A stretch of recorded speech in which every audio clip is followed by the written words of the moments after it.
চলো আজকে বানানো শিখি কিভাবে পুরানো আর্ট পেপার দিয়ে মাছ বানানো যায়। পেপারগুলো পুরাতন তো নয়, যেন আদিমকাল থেকে ডিরেক্ট ল্যান্ড করলো সবে।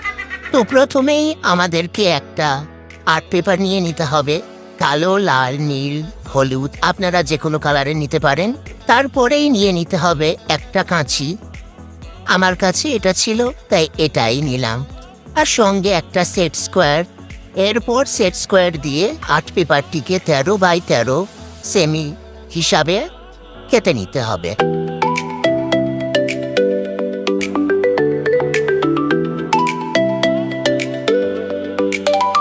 পেজগুলো দেখুন ভালোভাবে কেটে নিয়েছি। আমি এখানে গোলাপি আর কালো করে মোট 4টি পেজ কাটলাম। এবার পেজটিকে মিডিল বরাবর দুবার ভাঁজ করে নিতে হবে। ভিডিওতে যেমন দেখাচ্ছি তেমনই করবেন আপনারা।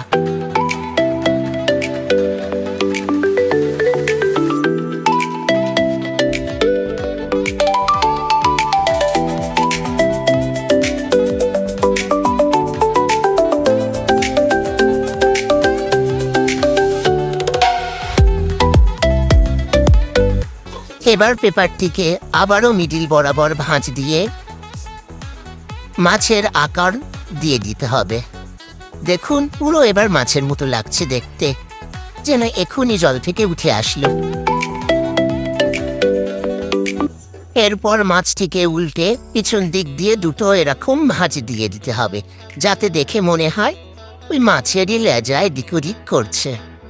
আগে থেকে বানানো একটা চোখ এবার মাছের উপরে দিয়ে দিতে হবে আঠা দিয়ে। আমি আগে থেকেই বানিয়ে রেখেছিলাম, আপনারা চাইলে ড্রয়িংও করে দিতে পারেন সাদা পেন দিয়ে। এইভাবে আমি সবগুলো মাছ বানিয়ে নিলাম। ভিডিওটি ভালো লাগলে লাইক করে দেবেন আর চ্যানেলটিকে সাবস্ক্রাইব করে দেবেন।